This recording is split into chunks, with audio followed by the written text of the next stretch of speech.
Next up, we have the multiple bounce roll, also known as a buzz roll, sometimes known as a press roll.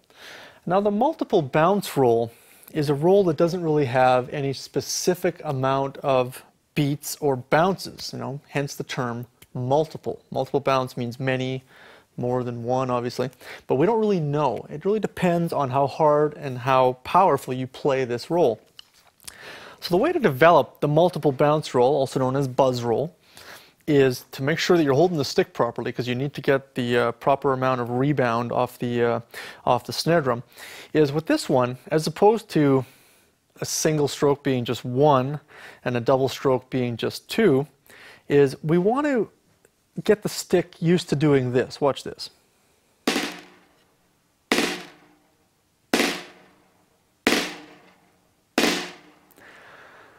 So you can see how the stick kind of fades away to nothing. It gives me a series of notes and then just sort of dies.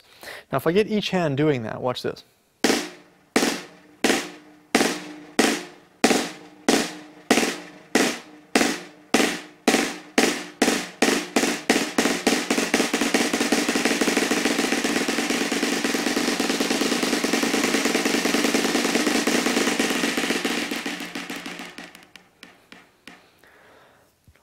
You notice that as I picked up speed with my arms, the roll got faster and faster. This is a good one to practice on your snare drum close to the rim. Now I'm using actually a practice pad here. I know a lot of guys were emailing me from the Molar video secrets saying, what is that floating snare thing you have?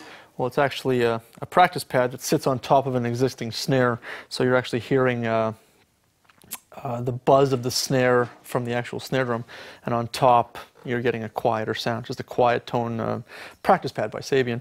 And I can get that effect here, but it's going to sound even nicer on a real snare drum head. So here it is, a little bit faster.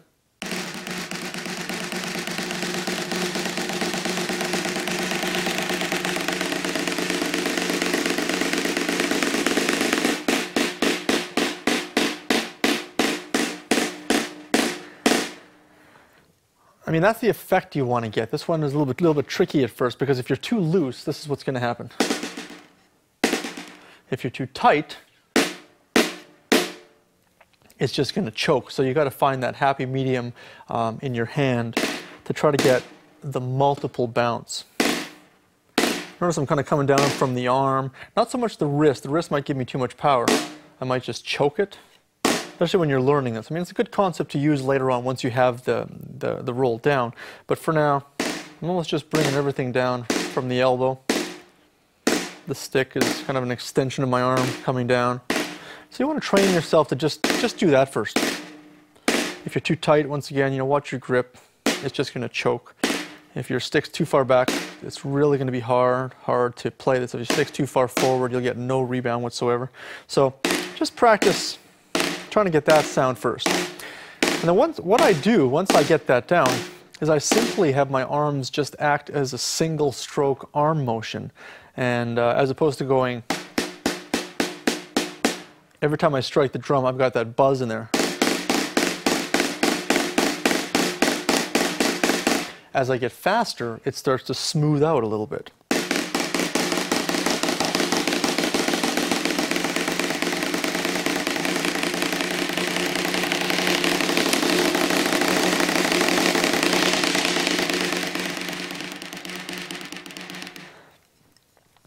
So stick height and consistency of the buzz is very important to make this roll sound smooth. So let's try this at, well, let's try this at 120 beats per minute.